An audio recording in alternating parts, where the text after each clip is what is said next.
What's going on, everybody? I am back. Episode number 246 of the Club and Sub podcast. This afternoon, I'm going to do a quick breakdown of UFC Mexico taking place in Mexico City.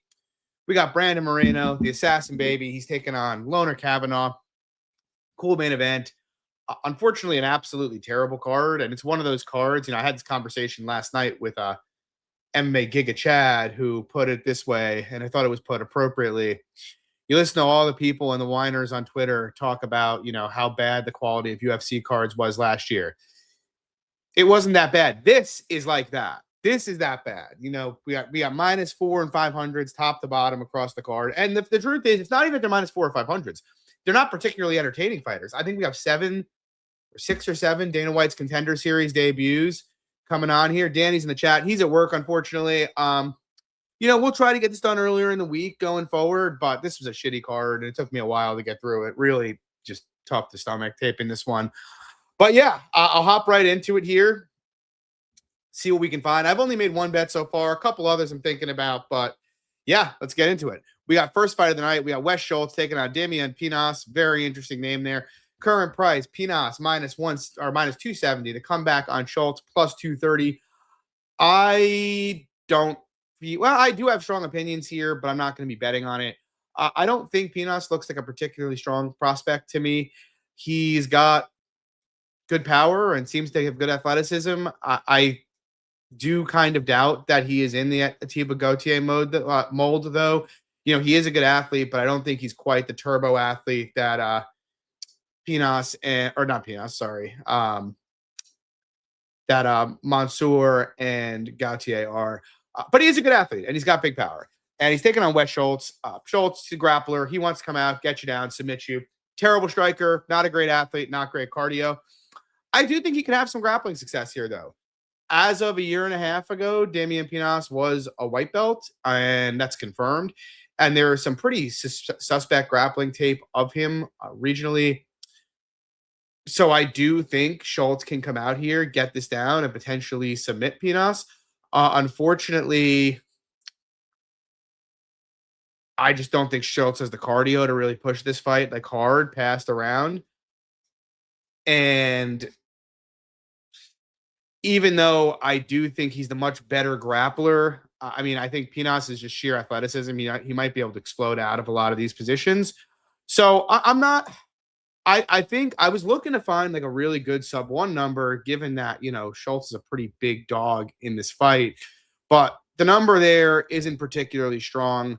Right now it's +650. That just doesn't really interest me at all. So, look, I think Schultz can get him out of there early. I think if he doesn't, though, he's probably going to get tired. Penos is going to put it on him and knock him out. And I also think Penos is probably getting better. He's very young. If he just stuffs the takedowns and wipes Schultz, it wouldn't shock me. Boogie Down saying what I say Schultz sub is his money line.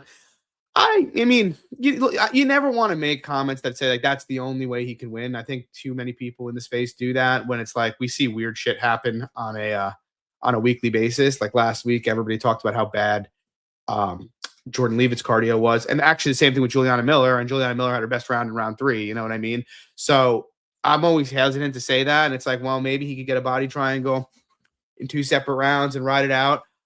But I do think it is the preponderance of his win equity is an early submission in this fight. All that said, no bet. I've already talked about this too much. I think the Penos is going to get it done. Moving on, we have got Eric Silva, Francis Marshall. I'm going to keep this very short. Francis Marshall is -725. Eric Silva is +525. Eric Silva is 39 years old.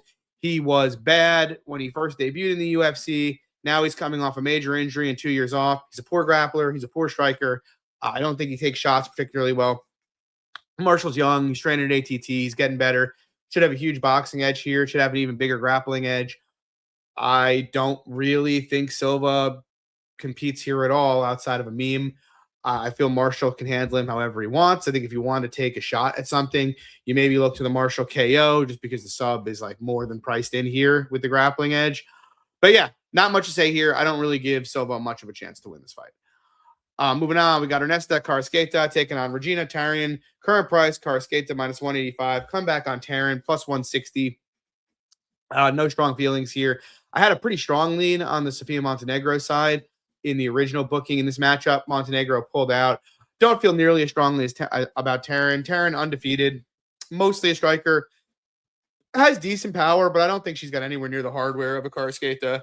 She's fought a very low level of competition. I don't think she's got particularly strong defense.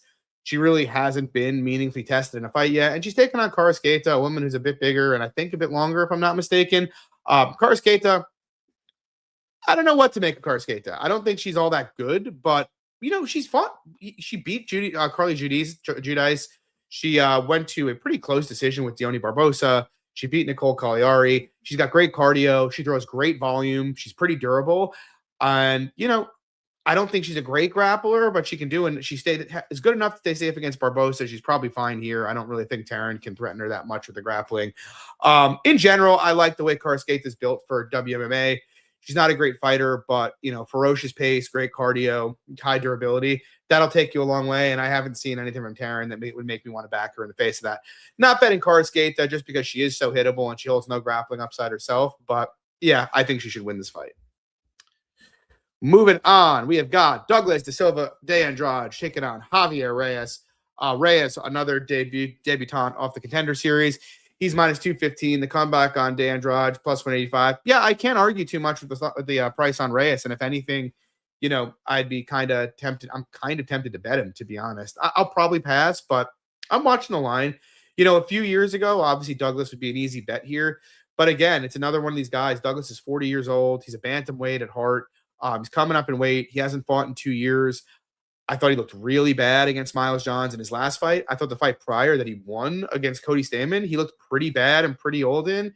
And I just expect that to get worse with 2 years away and up a weight class, to be honest. I don't think there's any reason to think we'll get positive regression here. It's going to be very negative regression, or expect it to be, honestly. Javier Reyes, having said that, I don't think he's very good at all. The one thing I can say for him is he's durable, and as he works into a fight, he can start pushing a pace, though he does tend to start slow. Reyes, I don't even know what I'd call him. I guess he's like a hybrid fighter, like a wrestle boxer. He likes to wrestle a bit here and there. He attempts a fair amount of takedowns. He's got pretty good jiu-jitsu. I do think he could get Douglas down here. He will, like I said, he starts slow, but he does tend to work into a fight. His volume will increase as fights go on. The biggest issue I have with Javier Reyes, aside from the fact that obviously it's his first fight in the UFC, is his defense looks really, really poor to me. I think any guy that's going to throw volume at him or pressure him back and string together combinations is going to find him. He does seem pretty durable, but I expect him to get knocked out a few times at this level. And, Douglas kind of fits the profile of a guy that can knock you out, right? He's fast, dynamic, and has big power. But as I said, I think his reflexes are declining. I think his physicality is declining. And also the biggest problem is I really think you need to throw combinations at Reyes. He tends to just lean back to defend head strikes. But Douglas doesn't really throw combinations. It's not really his game. It's never been. He's low volume. He wants to sit back, pick his shots.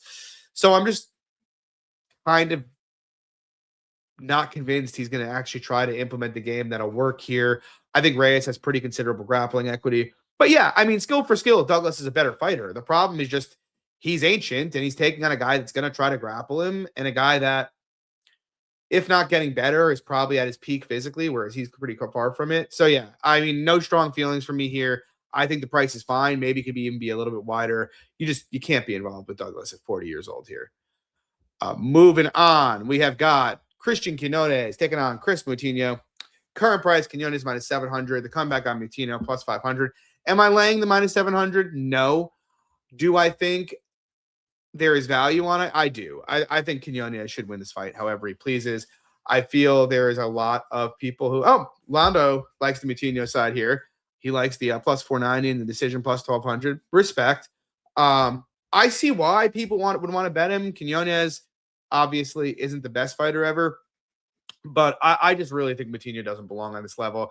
And I think if he hadn't survived to 30 seconds left in the fight in a life-changing beating against Sean O'Malley, no one would have a particularly high opinion of him. I like Moutinho because he's a scrapper. He's a fun to watch. He's not afraid. He's going to come forward. He's going to throw strikes. He's going to get in your face. And Quinones is fine with that game. He's longer. He's much faster. He hits much harder. He's much more precise. He has much better defense. He's got better volume. He's got better footwork.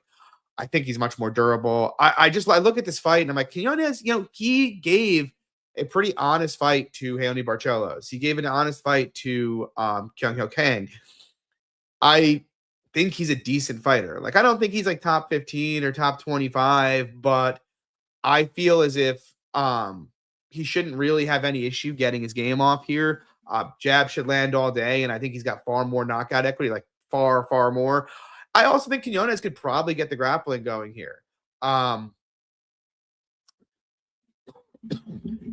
He actually showed some ability to grapple a bit against Barcelos, and I just don't think Moutinho is that good a grappler either. So yeah, to me, if I was going to target something here, I think the most interesting thing would be the under 1.5. I'm not passionate about it, but I do think, a lot of the time it's just going to be extremely high volume, and Moutinho is going to get cracked on the chin a lot. So yeah, I mean, I think not Teco, that's his brother, but I think Christian Quinones wins this fight pretty easily. Macy Chasson, Aline Perez, probably going to be, I'd imagine, the MMA Twitter Civil War of the week. I haven't really been that in touch with Twitter this week. Just not really an interesting card. Don't really care what anybody has to say about it, to be completely honest. I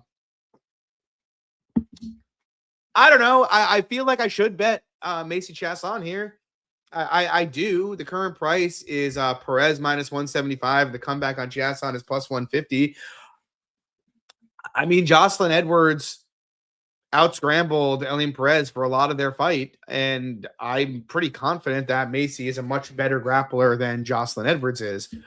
I think the biggest thing holding me back is I just think there's a lot more, that Perez has a lot more tenacity than Chasson, and I think Perez, of the two, at least while they're fresh, I think Perez is a lot more likely to get to a dominant position and control here. But having said that, I think Chasson's got a big cardio edge. She's taller, she's longer. I think she's a better striker. I think she's a more lethal grappler if she gets the top position than Perez is. Hound just said it in the chat. Macy's kind of soy. That is true. And like Perez, whatever you want to say about her, she doesn't bitch out in fights. She keeps pushing it, even when she's a little bit outgunned, which is why she's only lost one fight in the UFC. And if anybody's shown that they're a little bit breakable in the UFC, it's Macy Chasson. So all of that scares me. And there's also the other thing that scares me is I've never been bullish on Perez in her entire career. And I keep wondering what I'm missing with her. And like sometimes this happens. And it's like a great example. I don't think she's this good. Let me be clear. I'm quite certain. But like Figgy, I faded him for years. And because I was like, his game shouldn't work. It shouldn't work in the lower weight classes. But it did. And it's like sometimes you just need to accept that they are much better at implementing this kind of game than fighters have come before them. I don't really think that's Aline Perez, but I don't know, man. The line's where it is for a reason, right? I mean, I kept waiting for some kind of a confirmation line move, and it hasn't come. But all of that was a lot of words to say. Look, I think Perez can have a lot of success if she gets the top position in this fight. I think I wouldn't be shocked if she's able to finish Macy if she gets the top. Actually, I'd be a little surprised if she finished Macy if she gets the top position. But Macy should have a striking advantage here. Macy should be able to finish if she gets the top position here. The biggest issue is like Perez, if this fight gets late, man, like I think it's going to be really bad for her. We just saw Macy come on hard and win round 3 against Yana.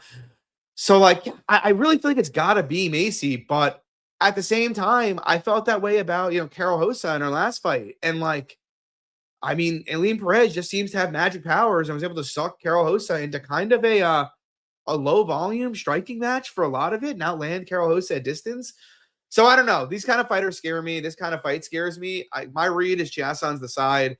I haven't made a decision if I'm going to bet it yet, though. I'm just like, I don't know. I feel like Aline Perez is one of these fighters I'm destined to lose money on forever. So we'll move on. We got Ryan Gandra taking on Jose Medina. Man, these guys are terrible. The current price is Ryan Gandra is minus 725. The comeback on Medina is plus 525. I really feel like there's a possibility this line is wide. Like Ryan Gandra is like, he's bad, man. He is not a good fighter. He does have some athleticism. He's got some power. It's an okay grappler if he gets the top position. He's aggressive. And, look, Gandra could get better. He could definitely get better. I think he's got a lot more upside in the promotion than Medina has. Which is to say, I don't think Gandra has all that much upside, but if Gandra hangs around for like 6, 7, 8 fights, I guess I wouldn't be shocked. Whereas, Jose Medina has already worn out his welcome by a long time. And that brings to Jose Medina, who I don't think has a single plus skill, or not even plus skill. He definitely has no plus skills that are UFC level. I don't think he has really a single average skill other than his durability. He does seem to be able to take a punch. That I respect. He's only been, I think he's been finished in his last 2, but like getting knocked out by Atiba doesn't really tell me much. And, getting subbed by Todorovic. I mean, Todorovic is a much better grappler than Gandra. Hound saying we need Medina Trockley. I think Trockley would handle Medina just fine, to be honest. Michael Hunt saying fresh fade. I did get a fresh fade, yeah. So, but yeah, I don't know, guys. Like, there's a part of me that wants to bet Medina. He's just like so bad though, and he's not athletic. And I feel like Gandra's gonna swarm him, and I don't think he's gonna have any trouble landing when he swarms him. Like, basically, for Medina to win fights at this level, he needs you to death gash trying to kill him, which kind of happened with Zach Reese, and then Zach Reese still beat his ass in round 3. So, like, I think Gandra's bad. I do want to fade him. I just don't really see. I just don't see Jose Medina having really success anywhere. So, Gandra should win. I think if you want to bet something here, take an over 1.5 and trust, Medina to, Homer Simpson his way through 7.5 minutes. But again, I'm not betting it. This is garbage. Gandra's cardio, not really well known. I'd guess it's not good. But Medina's cardio is not good. That same fight we were just talking about with Zach Reese literally just beat him up for 10 minutes. Medina did nothing, and Medina was still fucking tired, So, I don't know. Lucky Tim in the chat. What's going on, homie? Yeah, I don't know. I don't really want to be on Jose Medina ever, to be honest with you. And I'll live without being on it. Moving on. Santiago Luna. Angel Pacheco. Santiago Luna, another minus 700 favorite on this card. I believe that is the 3rd we've gone over now. No, it is the 4th minus 700 favorite on this card. You know what this card reminds me of? I don't know if you guys, how many people were here pre-COVID, but when we used to have those random Moscow cards and they get buried at like 2 p.m. on a Saturday, and every card would be some Russian taking on a can crusher, and maybe you'd get like some fight with like Danny Roberts against some prospect, and it was like close to pick 'em. You have like 2 of those, but the rest of it were just squash matches. That's what this is like. But instead of giving it to us on a random like Saturday afternoon or Friday night into Saturday morning, it's in fucking prime time on Paramount. Make it make sense. I can't. Hopefully this is not the future of the UFC. Anyway, Angel Pacheco, Santiago Luna. Luna obviously won by KO in his first fight in the UFC against Quan Lei. Was a really fun fight. I don't want to say it was a really good performance because he did get dropped in the first exchange in that fight. I still don't really know what to make of Santiago Luna, to be honest. He's a good athlete, clearly. I think he's got good power. He's a willing grappler. I am not really sold based on his regional tape that he's a particularly good grappler. So I don't know how much success that he's going to have at this level. He's obviously got power in his hands, and he's obviously very young. I think he's 22 years old. So I think we should expect, big improvements from Luna. But I do think Luna is still very, very much an uncertainty at this level. And, the brief fight we saw with Quan Lei, it looked like his defense is kind of non-existent. And he's taken on Angel Pacheco. Pacheco, not very good. He's a decent boxer, good jab. He showed against Danny Silva he can throw volume. He landed almost 200 significant strikes in that fight. Yeah, I mean, if he gets a boxing match here for 15 minutes, I suppose he could compete. It wouldn't really shock me. Luna pretty easy to find. Pacheco pretty good hands. The issue, I have like a bunch of issues with Pacheco, though. First of all, he's not young. He's in his 30s.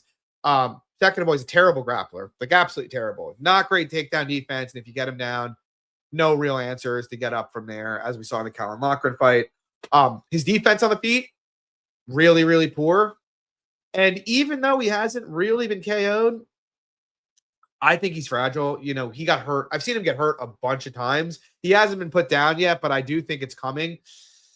And then on top of that, he's on a 2-year layoff himself, coming off a couple of major injuries. There's not a lot of bullish things to say about Pacheco. I think if he gets his ideal fight here, he can win it. If they just box for 15 minutes, it would not shock me if Pacheco is competitive or even wins this fight. The problem is, even in that scenario where he comes in off these injuries and off this layoff in like reasonably strong form, I still favor Luna by a fair amount. I still think Luna has a lot more KO equity. And then you have tail risk scenarios here where it's like he's just washed and finished. He's getting a paycheck to fight in Mexico. He gets run through. You also have the possibility that Luna just gets easy takedowns and either submits him early or easily controls him. There's a part of me that wanted to be on Pacheco, but I think his upside is very likely winning a pretty dicey, close decision. Whereas, I mean, his downside is he's like, 5% to win this fight. So it's a pass for me. Yeah, I'm not.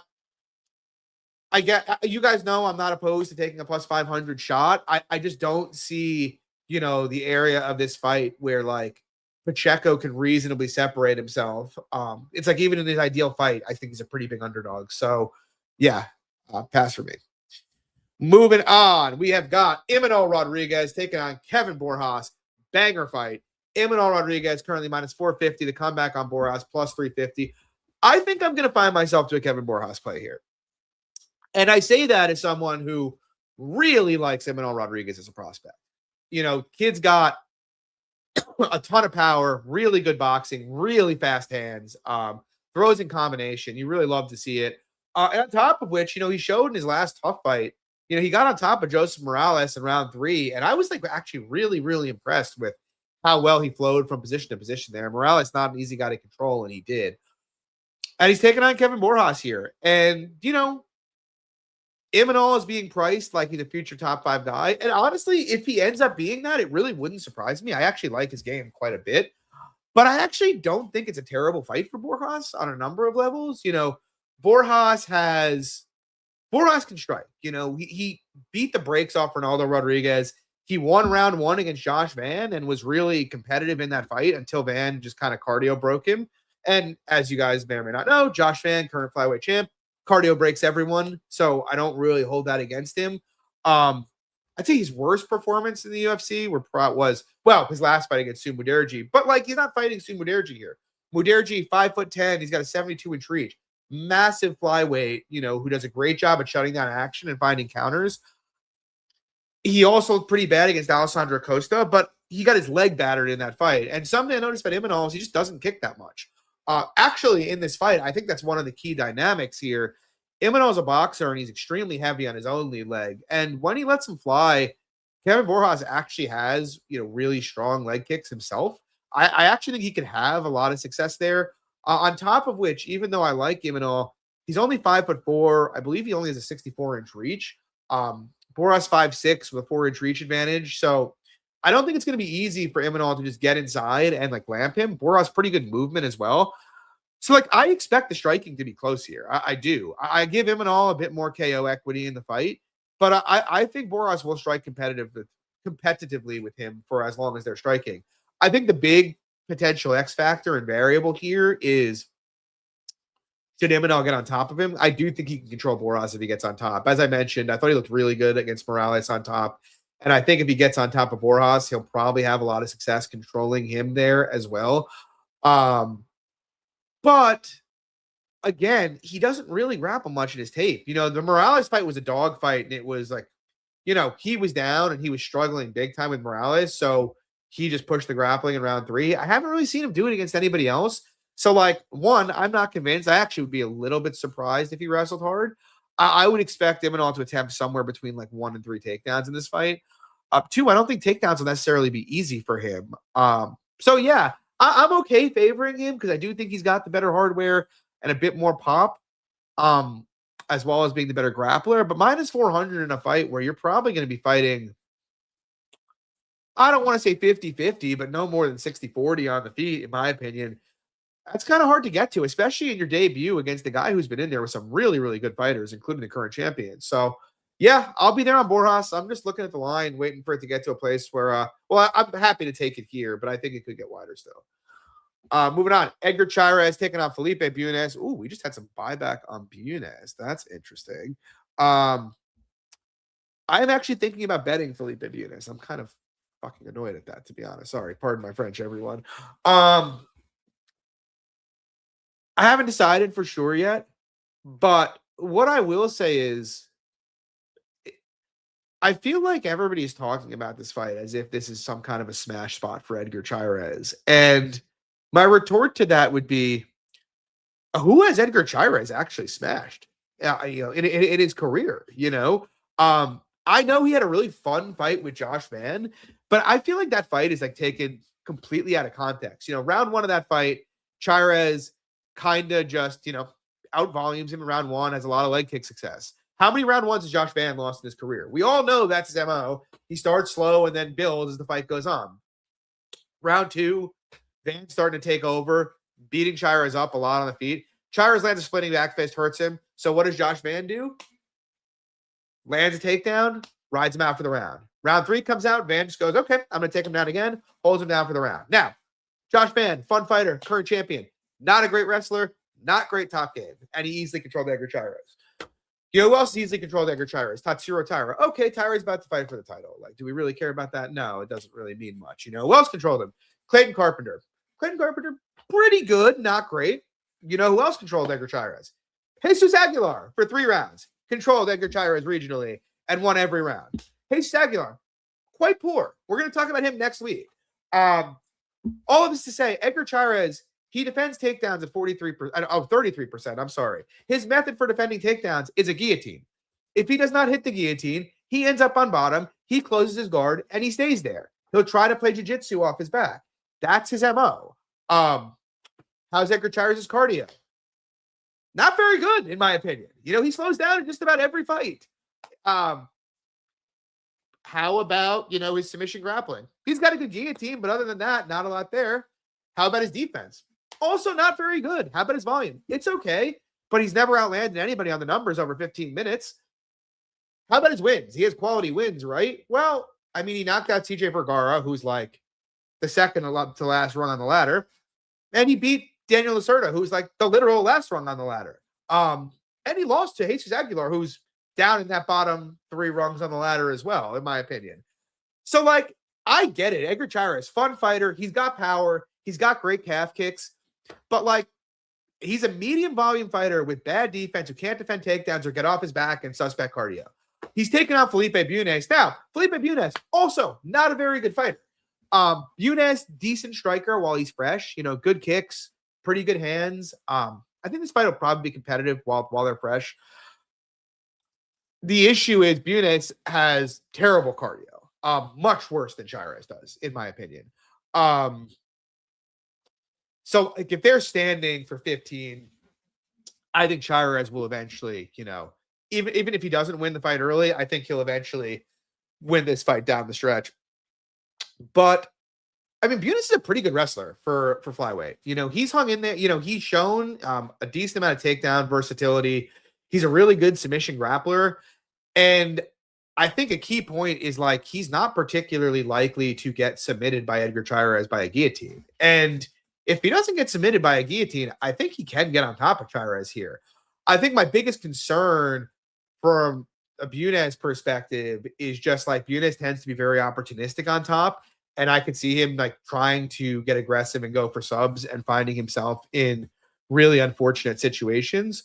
But having said that, I do think if Bunes can, consolidate half guard or even full guard here, he can control Chavez. And I know that hasn't really been his MO for most of his career, but you go back to the Wildcard Cruz fight, and that's basically where Bunes went to, kind of win that fight in the late rounds, was get takedowns, consolidate, and hold him down there. And I look at this fight, and look, for all the shit I just talked about Edgar Chavez, he is a fun fighter, and he's fucking tough. And the other thing is, even though Bunes is a dangerous submission grappler, I think Chavez actually has elite guard retention. I'd be very, very, very surprised if Bunes subbed him. So, I think the path for Bunes is there, right? He could potentially outstrike him a bit early or get top time and potentially get top time tired late. But I do think he is running on much thinner margins than, is ideal for anyone. It's I think in rounds 2 and 3 for Bunes to win, he basically has to get on top and consolidate here. And I don't think that's anywhere near a guarantee. And if he doesn't do that, or he falls off, or Chavez works up, I think he could get beaten up pretty badly down the stretch. So with all of that said, I think Chavez deserves to be a favorite here. Does he deserve to be minus 300? I don't think so. I think I'm closer now at this point. The more I think about it, to like minus 190, minus 200 range. So I'm kind of interested in Bunes.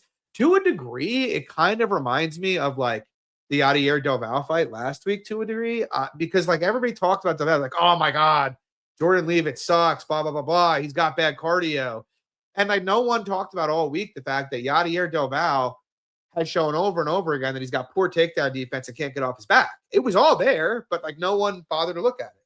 Now I trust Jordan Leavitt's control grappling a bit more than I trust, Bunes's, but you heard the same things. Jordan Leavitt, not a great control grappler. He's too opportunistic. So I don't know. I think the line's wide here. I think Chairez's stock is like way too high off of, kind of having a fun fight with Van, but one where there were some pretty glaring holes exposed. So we'll see. I lean Bunes. I also kind of lean with this fight, and I think this is like kind of a hot take, but I think the over 2.5 at plus 105 might not be bad. We've seen Chairez go to decision a bunch. We've seen Bunes go to decision a bunch.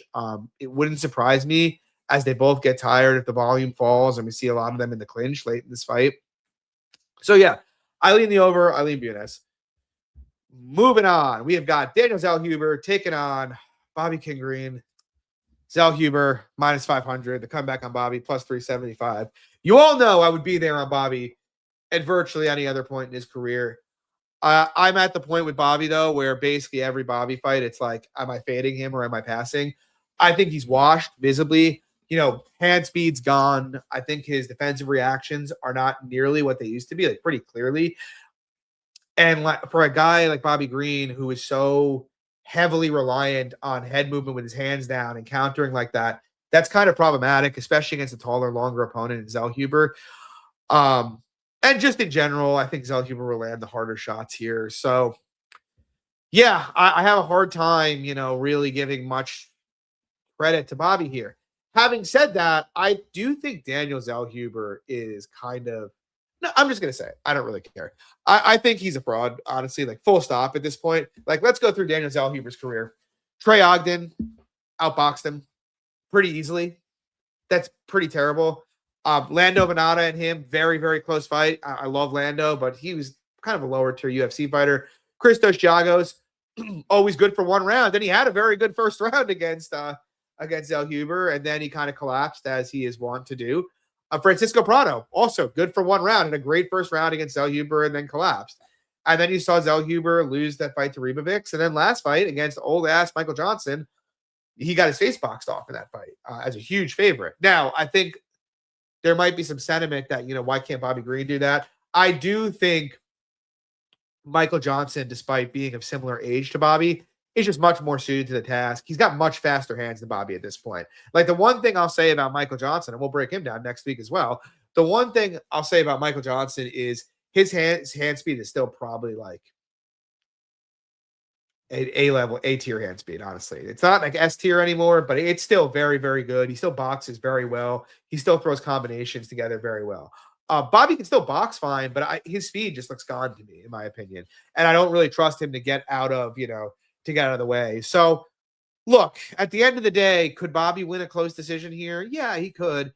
But I do think Zel Huber is going to have an easier time finding the target. I think Zel Huber can clinch him up if he wants to. I think he's the more likely of the two to land a critical hit in this fight.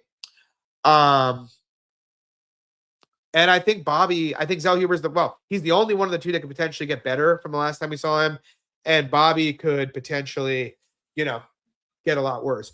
Now, what Paul just said, that is what I like. I like the over here quite a bit. I don't think Zel Huber has big power either. For anybody listening, Paul said, what do you think the over? Don't think Zel Huber has power, not like Turner, Ruffy, and Dober. I completely agree. I mean, Daniel Zel Huber has dragged, he went to a decision with Michael Johnson, who's pretty old and fragile, Trey Ogden, Lucas Almeida, Lando Venata, Francisco Prado. He has kind of been a decisionator in the UFC.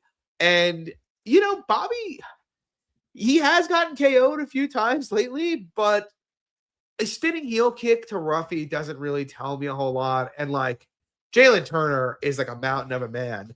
I really feel like, and the other thing is, Zel Huber is not aggressive. You know what I mean? It's not like Zel Huber is going to know he has an edge here and be like marauding, hunting him down, trying to box him in and put his lights out. Zel Huber is very happy to let his opponents dictate the fight at him, which I think plays pretty well here. So yeah, I like the over 2.5. I like the goes the distance. I made the over 2.5 around like minus 170. I think that's like a decent place where it should be. I think most of that equity is tied to Zel Huber, but I do think the over is decent here. Moving on, we have got the co-main event of the evening, and it is I'm on the Zel Huber page. Oh yeah, Marlon Vera, David Martinez. It's a frustrating one. Martinez minus 310, the comeback on Vera plus 260. By all rights, I feel like I should be taking a shot on the Cheeto side here. Obviously, David Martinez, young prospect, very tough. Insane speed. I actually really like this kid's game. Great footwork, pretty good volume, just absurdly fast, very good at getting in and out. He's just not all that tested. You know, he got a nice win against Rob Font in his last fight, but Rob Font, also we'll break that next week. Rob Font is 39 years old and clearly slowing down. And that fight, if he hadn't hurt Font twice, he might have lost it, honestly. Because once Font started figuring out how to cut him off, he started landing on him pretty consistently there. And it just like, you know, Martinez looked young. He even looked a little tired for moments in that fight. So like, obviously against a guy who has killed me over the years, Cheeto Vera, a guy who like typically comes on and fights, figures guys out, and then starts going forward, you know, and a guy who has fought, you know, the best in the division, you know, you might want to bet, you know, a Cheeto Vera here at a plus 260. But I don't know if I can do it. I want to do it, but I look at Cheeto, and the truth is, look, first of all, I think he had some pretty good, like, he got pretty lucky, honestly, on his run up. You know, Cheeto, you know, Davey Grant was whooping his ass a few years back until, you know, he cut him open and then ran cast out. Rob Font almost set the significant strike record against him, but he hurt him 3 times. Who else did he beat on that fucking run? Frankie Edgar managed to catch him with a front kick at the end of the round. And again, these are like old guys too. I mean, that was basically his run up. And you've seen, you know, against better guys who don't get tired and who aren't fragile and who have footwork, especially, they can kind of just outmaneuver Cheeto. You know, even his last fight with Amon, he had Amon on the absolute ropes, you know, and he didn't put on the pressure after he hurt him, which was crazy. And then round 3, he kind of just accepted getting outboxed and losing a decision. Now, Amon obviously is more established at this point than David Martinez is, but I think, you know, you're not seeing that same kind of aggressiveness from Cheeto you used to see, really, since the O'Malley fight. Shout out to Dogfather, who actually I heard point that out earlier in the week, but it's true. You know, Cheeto took a ton of damage against O'Malley, and he just hasn't really approached fights the same since. Can he win this fight? I do think he can, and I do think if Cheeto winds the clock back here and decides that he's going to pressure aggressively, I think he could even break Martinez. But I don't really trust him to do that. I actually think the best case for Cheeto, given that Martinez is a southpaw, is that maybe he gets the calf kicks going. Because if he can damage Martinez's calf and get it so that like, he's a bit less mobile and they're fighting in more of a phone booth or in the clinch a lot more, that fight I think he could win. Because I do think he's got more durability, and I do think he's more likely to finish this fight. And I do think he's the better grappler of the two, which, you know, usually if you have the guy who's fought better competition, he's more durable, more likely to finish the fight. That's kind of a no-brainer at plus 260. And even as I'm sitting here speaking, I'm like, God, I should probably just take the shot at it. But the issue is just, I think Hound just said it here. Yeah, like, we know David Martinez is going to land more or less at will, and that Cheeto's not going to throw enough, and that you're very likely going into this fight looking at like a strike deficit of like something in like the 80 to 50 range, you know, off the bat. So like you need Cheeto to either kind of change it up from where he's been in the last couple of years and really pressure David hard, or you need him to have moments. Now, I think he can do that, but I don't know how confident I am in it. The market certainly thinks there's not really a high percentage of finishing either. I mean, the over 2.5 is minus 400. I actually think that's crazy, and I'm kind of tempted by the under just because, like, the Cheeto Vera fight, Cheeto Vera in 15 UFC wins has 11 finishes. Like, that's kind of insane to have it priced like that. But yeah, I don't know. I lean the Cheeto side, but I actually do think Martinez is is very good. And I think his game is pretty tailored to give Cheeto fits. But I don't know, man. I wouldn't be surprised if Cheeto gets it going and can kind of march him down here. Moving on. We've got the main event. We got Brandon Moreno. We got Loner Kavanagh. It's my only bet I've made so far. I have a unit and a half on Loner Kavanagh at plus 182. I think without the Charles Johnson fight, this would likely be price pick a pick'em. Honestly, maybe even favor Loner with how Moreno's looking. I mean, probably wouldn't favor him, but like I think that fight's having an outsized impact on this because this is a 5-round fight at altitude, and I think the consensus has suddenly become Loner Kavanagh has bad cardio and can't win this fight against Brandon Moreno at altitude.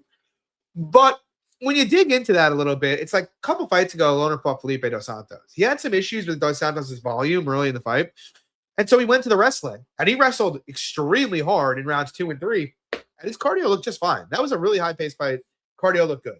His cardio looked good against Sean Silva, back in the day in Cage Warriors. Now, he fought Charles Johnson. He fought him in the middle of the night in China. And on top of that, Charles had a really, I felt, intelligent game plan in round 2. He kept trying to attempt takedowns and bombing into the clinch and just making Loner work a lot to the point that I think Loner got frustrated and just started taking him down himself. And Loner used a lot of energy, throwing a lot of high amplitude slams in there, and he gassed out. And like, this is what happens. Thank you, Brick Squad. This is what happens when, you're a young kid who hasn't faced a ton of adversity in your career. You can overpace and do stupid things. I think that'll ultimately be a good learning experience for Loner Kavanagh. Now, obviously, I don't want to disrespect Brandon Moreno. Brandon Moreno, multiple-time former champion. Obviously, the guy has a very, very good skill set. He's fought everybody. He's fighting in Mexico at home. Very strong boxer, very solid wrestler, very, very good cardio. I guess my issue is, and Brick Squad just said this in the chat, that he's getting shot in his vibes. That's kind of where I am. Because, like, if you go back through Moreno, the last 3 years, like you go through these fights, the Kai Kara France fight, Moreno was minus 200 there. I laid it. Everybody thought he just paced him easy. He didn't really look that good, honestly. That guy's a good boxer, but that was an uncomfortably competitive fight until Moreno hurt him with a body kick. Next to that, he fights Figueiredo. Fight gets stopped from an eye injury. He looked fine, but not great. Then he fights Pantoja. Pretty good fight. A very good fight, to be honest. I can't really shit on him for that. It was a pretty good performance, but he never really stepped on the gas. You know what I mean? Like, Pantoja was tired, and Moreno lost round 5 to lose the title to a gassed out Pantoja because he just didn't step on the gas. Then he goes forward and he fights Brandon Royval in Mexico. This is where things start to get pretty ugly for me. Moreno comes out. He doesn't pressure at all. He just kind of sits back and looks to counter and just gets out volume to what ultimately was a split decision, but in my opinion was a pretty clear decision for Brandon Royval. Fights Amir Albazi, runs him over. I think we all know now, and rip my bankroll for this, that Amir Albazi is a complete jobber. So Moreno did what he should do there. Then he comes out and he fights Steve Erceg. And I bet Erceg there. And honestly, I mean, Erceg outlanded him by 30 significant strikes. And I honestly think if the fight wasn't in Mexico, there's a decent chance he would have gotten that on the cards. And Erceg's a fine fighter, but he's not great. I think Erceg gets overhyped because he got given the Pantoja fight in his third fight, and he scrambled pretty well and outperformed expectations. But like, Erceg almost just lost to Ode Osborne. Frankly, you could make the argument he should have lost to Ode Osborne. And Erceg goes out there and he gives Moreno fucking hell, for 25 minutes, which on paper, stylistically, Erceg's a great fight for Moreno. A much slower guy who's easy to hit, who you have a grappling edge against. And then he fights Tyra in his last fight. Looked pretty shit on the feet in that fight, in my opinion. And then he just kind of collapsed in round 2. Yeah. I mean, look, Brandon Moreno, he's not a young fighter, right? He's 32 years old, which is not old, but, he's men's 125. He's got almost 40 fights at this point. He's been in a lot of wars. I mean, he had 4 fights with Davison that were absolutely brutal fights. It doesn't really seem like he is the guy that he used to be. And, like, I look at this fight and think, yes, peak Moreno, I'd be comfortable making this price against Kavanaugh. But even like peak Moreno had his flaws, you know? It's not like he was ever the guy who was going to come out and do what Charles Johnson did, where it's like, I'm going to come out, push an aggressive grappling pace and attempt like 20 takedowns, 15 takedowns. It's just not his game. He's going to come out and he's going to box you up, you know? That's kind of what he does. But even now, he's much less aggressive with the boxing. And so I still think he's got some edges here. He's got the deeper skill set. So far, at this point in his career, his chin hasn't completely cracked yet, and he looks a bit more durable than Kavanagh. But, like, in my head, the way I picture it is it's probably going to be, you know, a pretty tepid striking fight, like pretty mid-volume. And in that kind of a fight, is Kavanagh really going to – is he going to gas that kind of a fight? I don't think so. I mean, I think Moreno will attempt a couple takedowns, but I don't really think he's super likely to control Kavanagh or have a ton of success. And, I mean, when was the last time in his career that Brandon Moreno had a huge performance on the back of grappling, that he won a fight from volume grappling? Just not what he does. Now, maybe he'll come out here just to say, fuck you to me and go do it, but I don't see anything to suggest that's the case. So I'm looking at a guy that I think is getting better, who's got really good striking, Leonard Kavanagh, who's got more speed in this matchup and a lot more power in this matchup. Taking on a guy in Brandon Moreno, who's a legend, but who I think's best days are probably behind him, who isn't going to push a pace. Yeah, I favor Moreno based on, you know, he does have more established and more proven cardio. We know that. And he has been in tougher fights. And it is in Mexico. So based on those reasons, I favor Moreno outright. Like, I think minus 130, minus 140 maybe would be fair. But, like, I don't see how this isn't a close fight. And Moreno, to me, these days does not profile on the kind of guy that's going to come out here and break Kavanagh. And if he's not going to break him, I think it's close. I like Leonard Kavanagh as a prospect. I faded him in his last fight against Charles Johnson. I'm buying back in here. Only a unit and a half on him, but I think he's good for a play to like plus 165, plus 170 here. So, yeah, guys, that's going to do it. I think I lost my voice again. I didn't have it most of the week, so that's great. Thanks for coming out tonight. We will try to get back to doing Wednesdays or Tuesdays. I don't know. Lags and I will figure it out. Just a lot going on for both of us right now, but we will keep pumping the shows out. And, guys, drop a like, subscribe. I'd appreciate it. Follow me on Twitter, MMA Fox. Follow Lags on Twitter at Danny_Lags. And, yeah, we'll be back next week. Peace.